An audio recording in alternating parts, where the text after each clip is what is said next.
Oke, bismillahirrahmanirrahim. Assalamualaikum warahmatullahi wabarakatuh. Selamat pagi anak-anak sekalian. Untuk pelajaran PAI kali ini kita akan mengulas kembali ya yang kemarin belum dipelajari, yaitu dari pelajaran 6. Pelajaran 6 yaitu kemarin baru sampai Nabi Yusuf, dan kita lanjut sekarang yaitu Nabi Syuaib ya. Mari kita simak atau dengarkan oleh kalian bagaimana cerita atau kisah Nabi Syuaib alaihissalam dengan kaumnya, perjuangan para nabi kita semua, dan ajab apa yang diberikan kepada kaum Nabi Syuaib alaihissalam. Semoga dengan mempelajari ini kita semua lebih mengambil makna atau mengambil pelajaran yang sangat penting dari tidak adilnya, dari tidak patuhnya kepada Allah Subhanahu wa taala oleh yang dilakukan oleh kaum Madian tersebut. Ya. Yang pertama kesesatan ya. Awas. Kesesatan kaum Madian. Nabi Syuaib alaihissalam berasal dari kota Madian ya, suku Madian. Itu berasal dari, kalau sekarang itu, kalau dulu namanya Ma'an, dari pinggiran negeri Syam, atau sekarang menjadi negeri Syria ya. Kaum Madian kebanyakan bekerja sebagai pedagang ya. Kebanyakan kaum Madian itu sebagai pedagang karena letak kota mereka itu tempat kapilah-kapilah dagang yang lewat ke sana, semuanya pada di sana berkumpul. Cuma ada kesesatan yang dilakukan oleh kaum Madian tersebut, yaitu suka mengurangi atau tidak berlaku jujur dalam dagangnya, yaitu suka mengurangi timbangannya. Jadi timbangan yang harusnya 1 kilo itu dikurangi jadi beberapa on gitu, seperti itu. Kalau di sekarang masih ada yang seperti itu di kita, berarti itu adalah peninggalan atau masih mengikuti jejak kaum Madian ya, yaitu kaumnya Nabi Syuaib alaihissalam. Padahal Nabi Syuaib alaihissalam sudah memperingati kepada mereka agar tidak berlaku seperti itu, harus berlaku adil, kata Nabi Syuaib alaihissalam. Karena yang dilakukan mereka itu sangat tidak itu ya, mereka itu selain mengabaikan pelaturan agama Islam, mereka juga karena bukan menyembah kepada Allah ya, karena mereka menyembah kepada selain Allah, yaitu berhala. Kaum Madian itu menyembah berhala. Selain itu syirik dilakukan, kebiasaan buruk yang disuka dilakukan kaum Madian itu suka berbuat curang ya, curang dalam berdagang, curang dalam itu ya, terutama dalam perdagangan. Karena di sini pada saat itu di suku Madian itu adalah kapilah-kapilah dagang semuanya, hampir semuanya berdagang. Lalu Allah Subhanahu wa taala mengutus Nabi Syuaib alaihissalam untuk menyeru mereka supaya menyembah kepada Allah dan tidak menyekutukannya, juga tidak berbuat curang. Itu yang dilakukan oleh Nabi Syuaib. Nabi Syuaib berdakwah kepada kaumnya itu agar menyembah kepada Allah Subhanahu wa taala dan tidak melakukan kesedihan-kesedihan yang dilakukan atau kecurangan yang dilakukan oleh kaum Madian. Itu dalam seruan surah Hud ayat 85 dijelaskan bahwa Nabi Syuaib alaihissalam berkata kepada kaum Madian, "Wahai kaumku," yang ini artinya ya, "penuhilah takaran dan timbangan dengan adil, dan janganlah kamu merugikan manusia terhadap hak-hak mereka, dan jangan kamu membuat kejahatan di bumi dengan berbuat kerusakan." Ya. Kalau kita masih memakai perdagangan seperti itu, maka kita secara tidak langsung kita mengikuti jejak kaum Madian yang dikutuk oleh Allah Subhanahu wa taala, yang diajab oleh Allah Subhanahu wa taala, yaitu Makanya harus kita jauhi ya seperti itu, kelakuan-kelakuan yang seperti itu. Kalau timbangannya harus seperti itu, ya udah seperti itu aja. Contohnya kita jual beras, suka ada tuh di timbangannya ada yang memakai plat lagi supaya timbangannya lebih berat. Nah itu udah mengurangi hak-hak yang dan merugikan orang lain tentunya ya. Contohnya kalau kalian membeli beras, belinya 1 kilo, pas ditakar lagi di rumah itu hanya kurang dari 1 kilo atau 8 on atau berapa on gitu ya kurangnya. Itu kan sangat rugi bagi kita ya, bagi kita pembeli.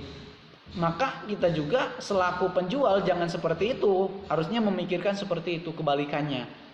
Kita memikirkan kebalikan, bagaimana kalau kita menjual atau bagaimana kalau kita yang membelinya.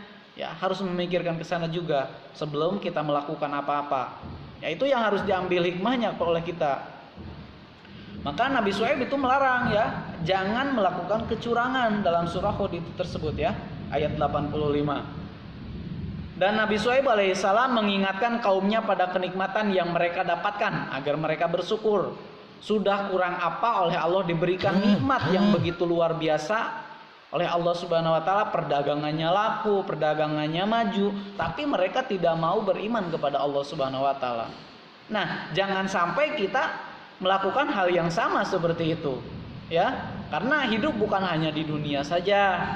Kita ada balasannya. Selain kita hidup di dunia, nanti kita ada kehidupan lagi di akhirat kelak yang kekal ya. Itu yang akan kekal itu, yang hidup selamanya itu adalah nanti di hari akhirat, bukan sekarang. Di dunia ini hanya sementara ya. Jangan kalian hanya membuat keenakan aja di dunia ini tanpa memikirkan di akhirat, bekal di akhirat nanti. Seperti itu ya. Oke, kaum Nabi Syuaib alaihissalam tetap tidak mengikuti ajakannya, bahkan mereka malah mencemoohkan, mengejeknya. Siapa sih kamu? Kamu bukan orang yang berpengaruh lagi di kota ini. Kalau sekarang orang-orang yang besar, yang mempunyai kedudukan tinggi baru dihargai. Kurang lebih daripada sekarang. Sekarang zamannya udah seperti itu, ya. Tanda-tanda itu adalah tanda akhir dan kembali lagi dunia ini ke seperti dahulu. Makanya kita harus sangat-sangat diperlukan untuk bertobat kepada Allah, berbuat baik kepada Allah, berbuat baik kepada sesama. Karena bukan hanya sekarang kita diberikan kehidupan, tapi kehidupan yang akan kekal nanti adalah di akhirat, ya. Seperti itu. Ini balasannya dari orang Madyan, dari kaum Nabi Syuaib alaihissalam. Wahai Syuaib, kami tidak banyak mengerti tentang apa yang kau katakan. Ini sedangkan kenyataannya kami memandang engkau seorang yang lemah di antara kami. Ya, itu yang dikatakan oleh kaum Madyan. Seperti itu. Baik, anak-anak, dari cerita itu bisa kita ambil hikmahnya. Janganlah kalian berbuat seenak kalian, janganlah kalian merasa pengen enak sendiri ya. Jangan pengen menang sendiri, jangan pengen kaya sendiri. Jangan sampai seperti lagunya Rhoma Irama itu, yang kaya makin kaya, yang miskin makin miskin. Tapi kita harus sama-sama berbagi kepada orang lain. Makanya di sekolah suka diajarkan bagaimana sodako kepada orang lain. Setiap hari Jumat kita minimal setiap hari Jumat kita meluangkan atau memberikan rezeki kita kepada Allah, kepada yang lainnya ya, sebagian rezeki kita. Syukur-syukur kita tidak dipatok oleh hari Jumat ya. Nah itu, sehingga balasan yang didapatkan oleh kaum Madyan itu adalah oleh Allah diberikan atau ditimpa musibah atau ajab yang menghinakan. Dan siapa yang berdusta kepada ajaran-ajaran Allah Subhanahu wa taala yang diberikan, yang dituntut, yang diberikan, yang yang dibawa oleh Nabi Syuaib alaihissalam, itu berupa petir, sambaran petir yang luar biasa dan gempa bumi yang sangat dahsyat. Itu semua orang-orang yang tidak nurut kepada Nabi Syuaib, yang tidak taat kepada Allah, itu dikenakan azab, yaitu berupa sambaran petir yang sangat keras dan guncangan bumi yang sangat dahsyat. Itu pada waktu itu kaum-kaum yang sebelum Nabi Muhammad SAW. Nah, jadi kebinasaan kaum Madian itu disambar petir dan guncangan yang sangat dahsyat, sehingga kaum Madian dibinasakan oleh Allah Subhanahu wa taala dan dijauhkan dari rahmat Allah Subhanahu wa taala. Jauh dari kata pengen masuk ke surga kalau seperti itu kelakuannya di dunia, ya. Maka dari itu kita ambil hikmahnya. Mari kita berbuat baik kepada Allah Subhanahu wa taala, berbuat baik kepada sesama agar kita mendapatkan kebahagiaan bukan hanya di dunia tapi di akhirat kelak, ya. Karena kehidupan yang abadi adalah nanti setelah kita meninggal, ya. Nanti di alam-alam yang akan kita lampaui, yang akan kita hadapi, ya. Yaitu alam yang kekal abadi.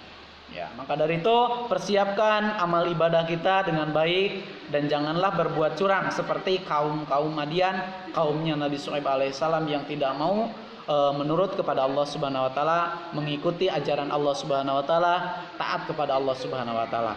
Nah, itu yang bisa kita ambil, yang bisa kita simpulkan seperti itu, ya. Itu saja.